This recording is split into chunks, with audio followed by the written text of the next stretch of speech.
channel, Edible Thoughts Makes. My name is Stephanie and this is episode 148. I am coming to you from a warm mid-September day, year 2025. Today I have one finished knit project to share with you. I have a tale of two swatches for a project I was planning on casting on but now is on hold. And then I have a brand new cast on that I am really excited to share with you. You will have seen these flowers from our garden as we sat down to chit chat. These are three types of dahlias and they are just beautiful. I love how the petals have an ombre effect and that they come in so many different colors and different petal shapes. They are so beautiful and last well into the late summer, early fall season, depending on the variety. It is too hot to wear wool today, but I do have on a handmade item. This is the Orchard Top by Helen's Closet. I sewed mine in 100% linen fabric. I talked about it either in the previous episode or the two previous episodes. I really like this Orchard Top. I have probably sewn maybe close to a dozen of them now. This one I did a double wide bias binding for the straps and I really like how that turned out. There are I think 6 pieces to the pattern. You have a front, a back, 2 neck pieces and 2 armhole pieces. I had an extra piece because I had to creatively cut this fabric to make the top, so my front piece actually has 2 pieces seamed together. However, because the front and the back are identical, I can wear this seam on the front or the back. I decided to do a decorative stitching here, just a straight line stitch in a green. And so if I decide I like that detail to be worn on the front, I can wear it on the front. And if I decide I don't want it, I can wear it on the back. I have this outfit paired with some locally made earrings. I will link to Anne's shop in the description box below this video. I really like these enamel and metal earrings. They aren't very heavy and the color is so vibrant and goes really well with a lot of items. If you are new here, the way I usually organize my videos is we start with an intro welcome section and then we go into finished projects. Sometimes it includes what I am wearing, and then works in progress, and then an eats and reads section where I talk about maybe things I've baked or cooked recently, books that I've recently finished or I'm planning on reading, and then sometimes there is a food for thought section where I share things that are on my mind and my heart, sometimes related to making. Making is part of my 24/7, so it usually has something to do with making. But yeah, today I don't have anything written down for a food for thought, and then the eats and reads section should be pretty short. I have I think one thing I wanted to share with you that I've been really enjoying lately, and then a book that I just started. I do include links to things that I talk about in the description box below this video.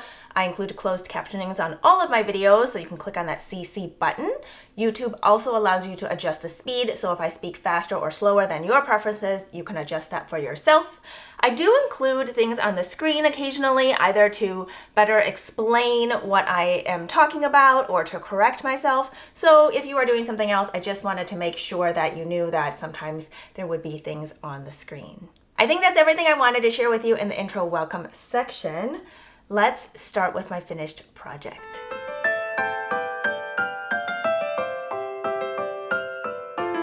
The one finished project I have to share with you today is one that I started in April, year 2025, and now it is the middle of September, year 2025. This is the Relax Tee by Amy Scher. This is technically the second one that I cast on, but it is the third one that I have finished. And so I have made 3 of these. They are all very different.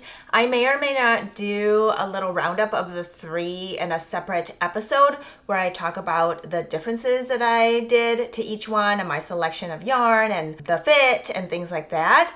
I don't know if that is something that would be of interest to you. I always find it interesting to see one pattern made multiple ways. If you've been here for some time, you know that that is something that I do. I like to tweak fit. I like to change up the fiber content of the yarn. Sometimes I change the size. Sometimes I change the length of the body or the sleeves. The reasoning for these changes is because they suit different purposes and when I would wear it or how I would wear it. So if that's something of interest to you, let me know. So it would be for 3 different Relax Tees. So here is my beautiful color blocked one. I love how this turned out. I am so pleased with it. So I started it in April when it was still chilly, and then it got hot, and I don't like the feel of slightly fuzzy yarn when my hands can get sweaty. So this is a Surrey Alpaca Merino fingering weight yarn. It is so beautiful. It is so soft. It is fuzzy and warm, and it is not something I like to be working on in the summer. And so it took a break. And then once it got chilly again, I picked it up and I worked on it a lot. And so here it is done. This is a top-down raglan construction with a compound raglan, which means the rate of increases here varies depending on where it is in this shoulder chest section. So it creates more of an S shape, which follows your body's shape. And that means there won't be a lot of excess fabric in the armpit area. So it's graded appropriately across all of the sizes. I believe there are 10 sizes, and the recommended way to pick your size is based on your upper bust measurement. So it is meant to fit an actual upper bust measurement of anywhere from 31 inches to 60.25 inches. The pattern also gives you the actual full bust measurement and the finished chest circumference measurements and the schematic, and this is all provided prior to purchasing the pattern. I find that such important information because really as a maker, you can decide prior to purchasing the pattern if this pattern is even something that's going to work for you, or if it's something that you are interested in making, or something that you feel like you can adjust appropriately depending on what size you pick or for different areas. There is the option of a more cropped view, or you can always knit it longer. You also have the option of doing A-line shaping or bust shaping. I did do the A-line shaping in this one, but I did not do any bust shaping.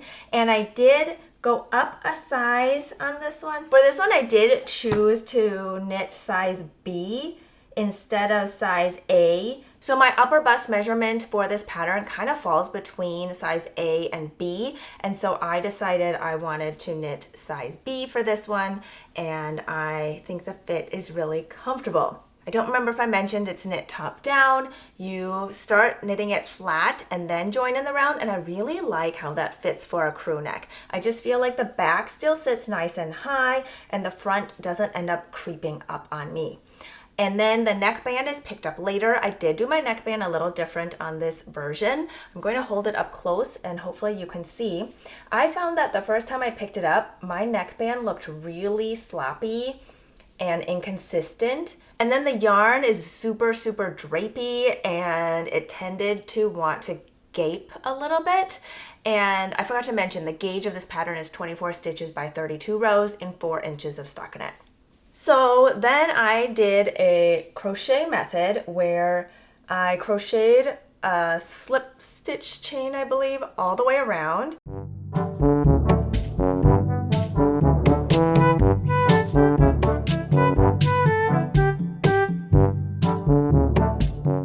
And then I used my knitting needle and picked up one of the legs of that crochet chain and then started that way.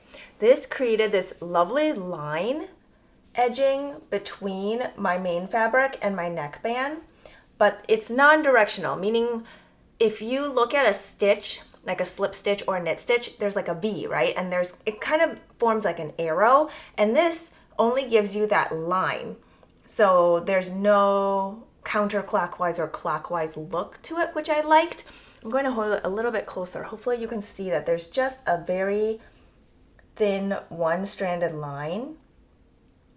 And then this also gives it more structure on the top. Because the entire sweater's weight is held on by this neckband area, I feel like that crochet slip stitch edge just gives it a little more stability. Now I made sure it wasn't too tight. I can't remember what hook size I used to do that pickup. For my main fabric, I used a US 4 or 3.5 millimeter needle. Neckband, I used a US 2, 2.75 millimeter needle. And the ribbing and the cuffs and the body hem, I used a US 3 or 3.25 millimeter needle. I decided to do all my bind offs in pattern. I believe in the pattern it says to do them all knitwise. I just wanted this straighter edge. I feel like it's very tidy. I did do the tapered sleeves. I don't remember if I followed the tapering in the pattern or if I did it differently. I feel like sometimes I forgot to do the decrease round, and so then I would do it a little bit later. So it isn't exact, but I did end up with the number of stitches that I needed to at the end. I think I picked up 2 extra stitches for my size. I just really wanted to make sure that the armhole wasn't going to be too tight for me. I feel like this is a little more on the fitted side. There's not a lot of positive ease in the sleeves, and I think I'm going to try it on now just so you can get a better idea of the fit.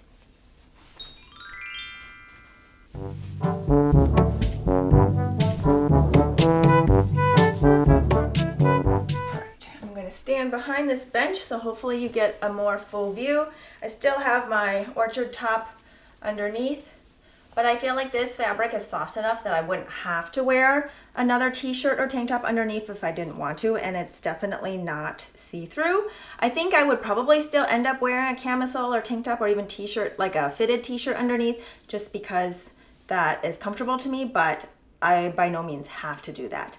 So my sleeves are nice and long. I don't remember if I followed the sleeve length in the pattern or if I did my own thing, but I think you can see here there's not really a lot of ease in here. I would say there's maybe 1/2 inch or 1 inch of ease throughout.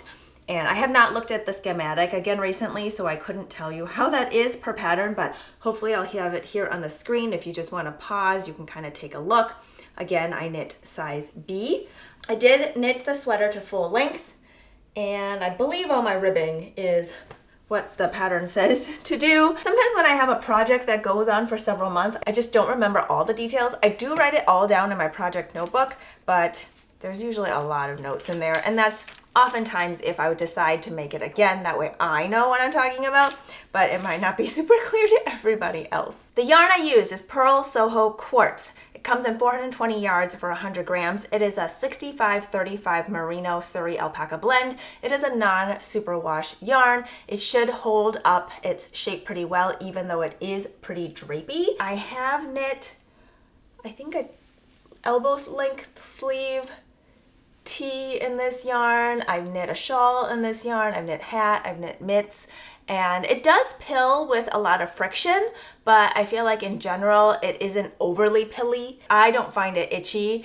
I think if I get a little sweaty or if it's just too warm, anything really can feel a little prickly on me. I'm going to go through all the colors that I used in case that is something of interest to you. The ribbing areas are all ash gray, and it's just a very light neutral gray.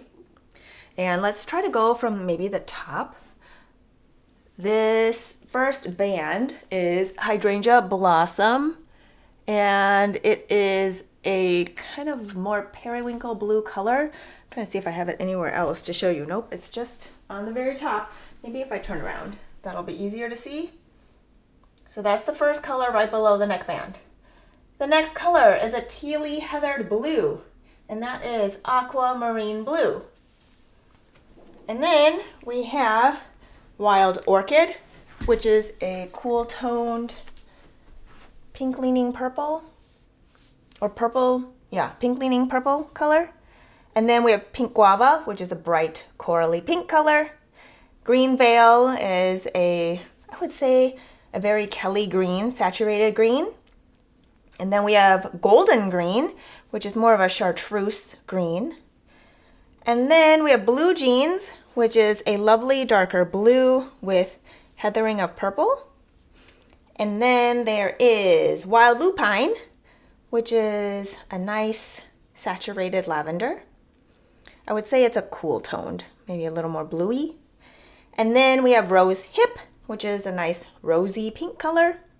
And then Autumn Oak is a very saturated orange. And then Gray Denim is a blue leaning gray. And then rotated back to Hydrangea Blossom. Oh, well, I guess I didn't have to turn around and make that all difficult because it's on my sleeve. So for the sleeves, I have more color repeats just because I have long arms and I like to have sleeves that are plenty long. I feel like sometimes they kind of creep up over time just with elbow bending, and then the sweater sometimes sags a little in that elbow area and then the sleeves get shorter, and I don't want that. So I made sure that mine are plenty long. And then the body is past my hips by probably, I would say 4 inches, maybe 3 or 4 inches. And I don't remember if I have written down what I blocked all my measurements to, but it is definitely full length. I can wear it with regular jeans, regular pants.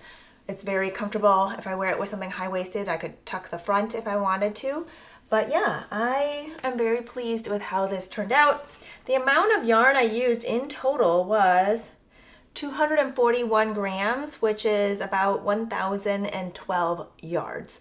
So again, this was the size B, and I did the full length sleeves.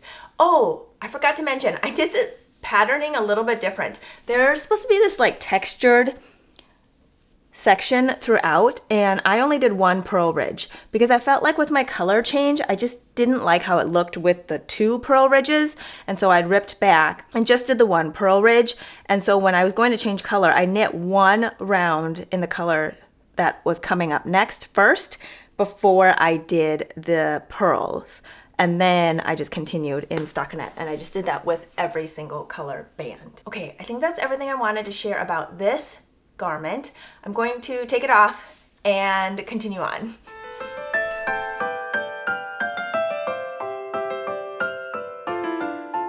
All right, we are on to works in progress. So we are going to start with the tale of 2 swatches. I was swatching for the Come Back Again cardigan by Andrea Mowry.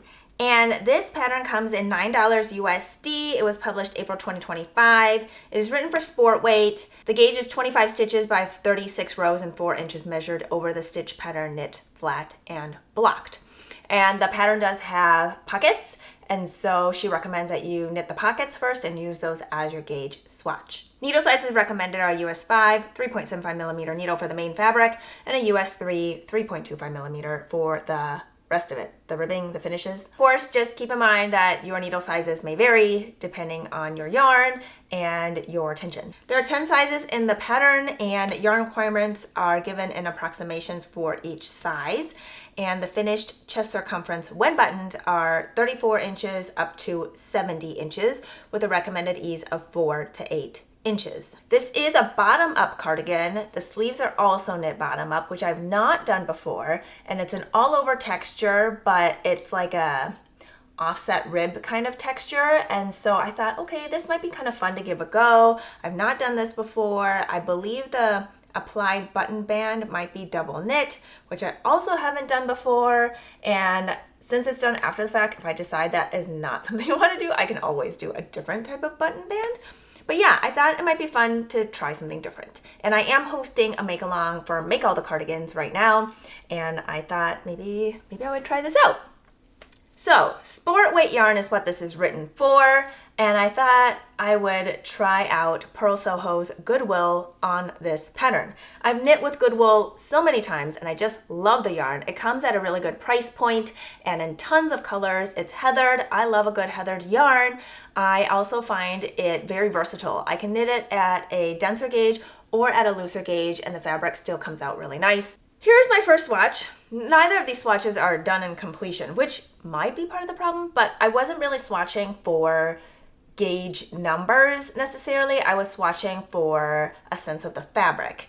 If you're interested in my process and mindset about gauge swatches, I do have a short video here on my YouTube channel. I'll link to it maybe on the top here or on the bottom or whatever, so that you can maybe check it out and see if it helps you understand swatching, at least from my point of view.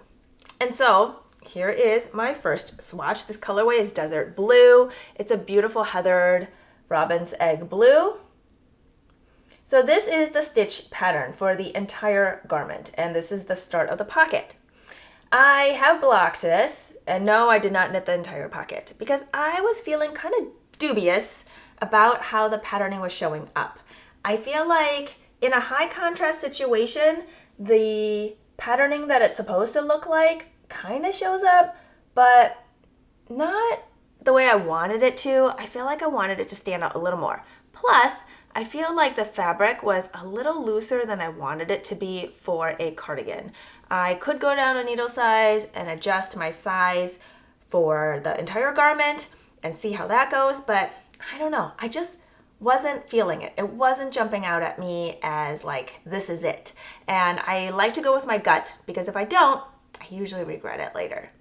So then I decided I would try swatching with a different yarn.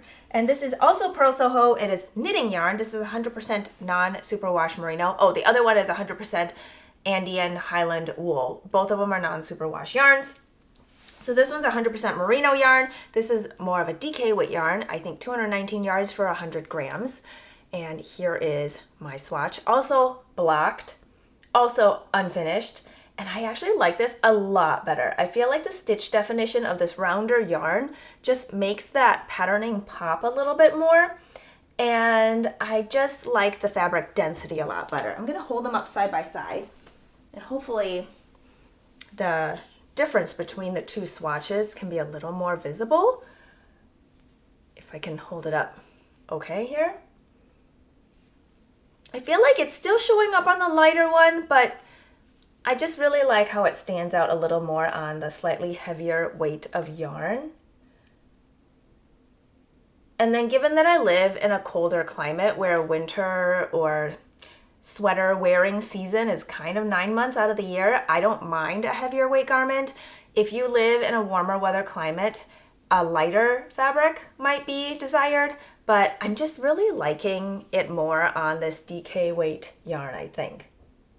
Now, the yarn I swatched for on the sport weight yarn was the yarn I was going to use for the entire garment. So I do have an entire sweater quantity of this, but I decided to use that for something else, which is what I'll talk about when I talk about my new cast on. Now this yarn, for knitting yarn, I do not have an entire sweater quantity of this. This is left over from a different project, but I wanted to give it a swatch just to see how it would look.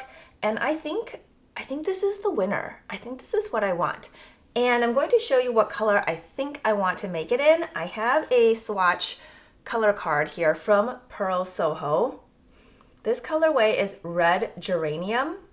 A lot of their reds lean more orange, and so does this one, but I'm really liking this. I don't mind an orange leaning red. I like a poppy red color, and I just wasn't sure if this color was going to be like construction cone orange leaning or more orangey red leaning. And so I think I really like it. It is slightly heathered. I think it would look really good in this stitch pattern.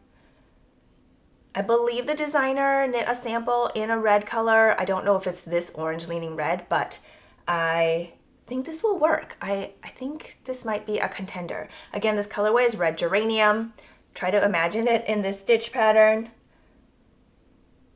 I think it would work. So that would be a future cast on for me because I have several cardigans in the works right now. So I think I'm going to have to come back to this maybe in a couple of months and see how I feel about it then. So that is my tale of two swatches. Now we're going to look at what I ended up casting on with the yarn that I was going to use for that come back again, which ended up being better for something else. The project I'm going to share with you is the Porty Cardigan by Gudrun Johnston. This pattern was published in the Shetland Trader in November 2020. It is written for Jamieson and Smith 2-ply jumper weight, fingering weight yarn. The gauge is 27 stitches by 32 rows in the color work pattern. Needle sizes recommended are a US 3, 3.25 millimeter, and a US 4, 3.5 millimeters.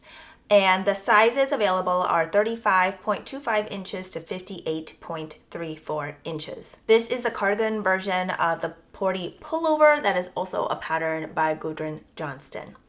Now this cardigan is really cool because it is knit in one piece from top down. There's a color work yoke. You do have steek stitches down the middle. There are short rows to raise the back of the neck for a better fit, and the color work is charted for the yoke and for the cuffs. And then there's an I-cord button band, which I'm not sure if I'm going to do yet or if I want to knit a ribbed button band, but I can decide that afterwards. And that is picked up along the cut steek edges. Hopefully I'll have a picture here on the screen so you can see what the designer's sample one looks like. Recommended ease is 2 to 4 inches of positive ease. I decided to pick the first size, but potentially ending up with somewhere between the first and second size because my gauge is slightly different. Instead of 27 stitches by 4 inches, I think I'm closer to a 26 or 25 even. My color work tends to be a little on the looser side, so I'm not going up a needle size for the color work.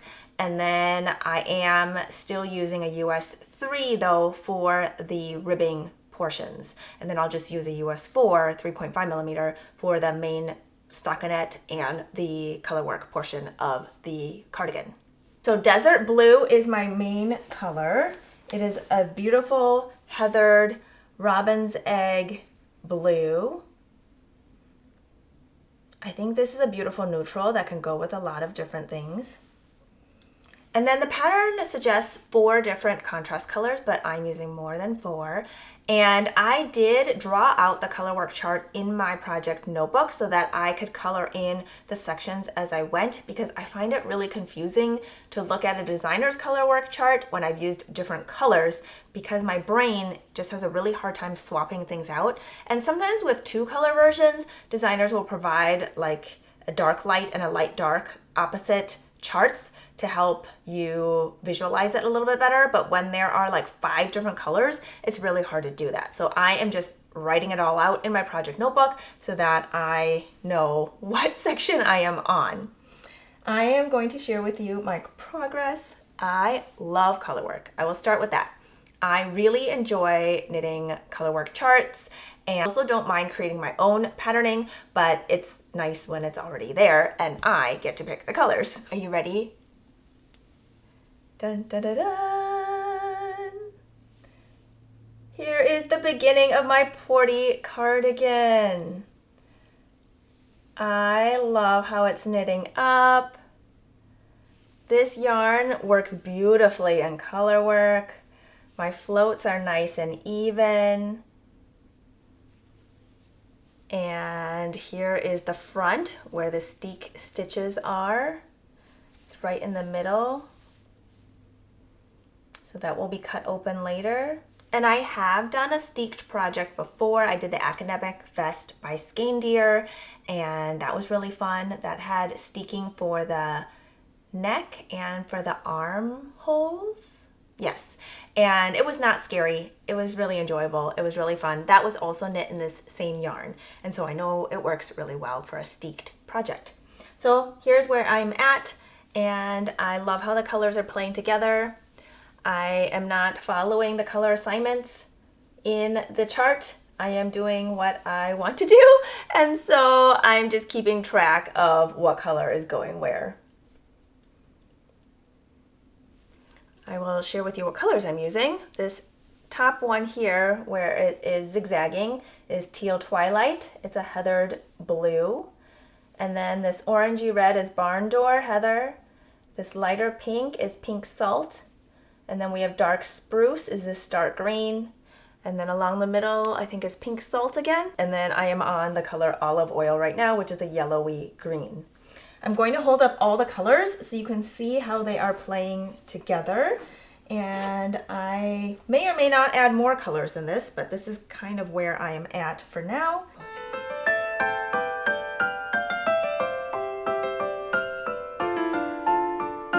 Oops, I lost dark spruce. See if I can pick it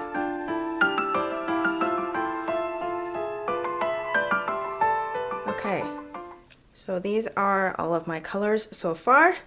I have 6 colors so far instead of the 5 in the pattern, and I really like how they are working up together.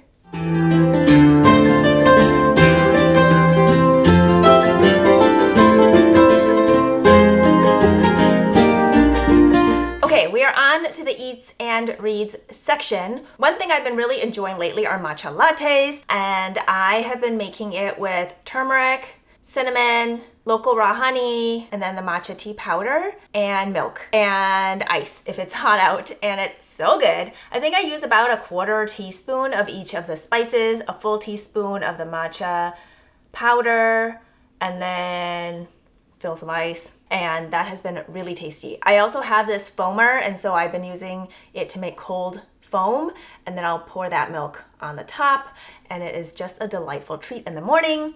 Sometimes I also top it with some apple cinnamon plum jam that I've made, and that is really good. So if I do that, usually I omit the honey because it's sweet enough. I don't like it super, super sweet. It is such a delightful way to start a day, and I just love it. As far as reading goes, I just picked up this hold from the library recently. It's A Forgery of Fate by Elizabeth Lim. I'll put a picture of it here on the screen. I'm not actually going to talk about it right now. I'm gonna save that until I am finished reading it, but just a quick thing, it is young adult fiction, fantasy fiction, and I have read all of Elizabeth Lim's books and I just love them.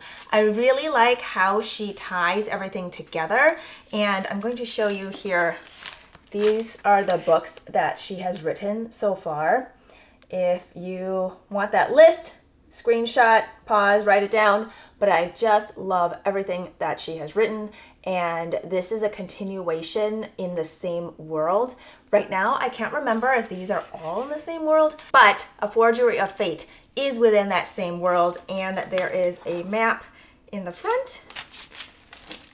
And it was really fun to look at the map and remember the different parts that we had explored in some of the previous books. It isn't in the same timeline, I don't think, as some of the other stories, but it references them, and so that has been really fun. So if you are a fan of Elizabeth Lim, I would definitely check this out, if anything, for the flashbacks, nostalgia of reading some of her other writings. This book also has beautiful gold edging.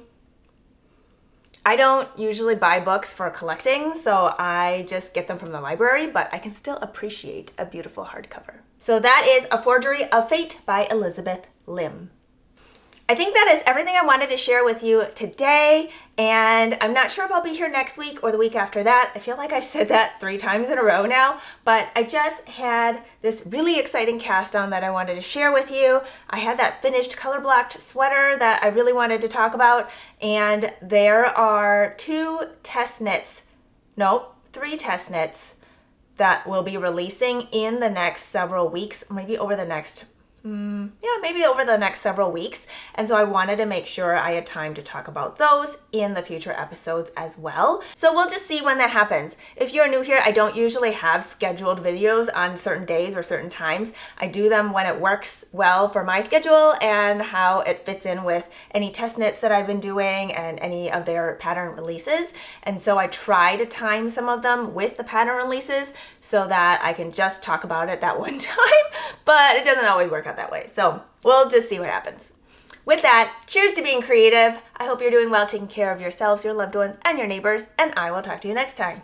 Bye!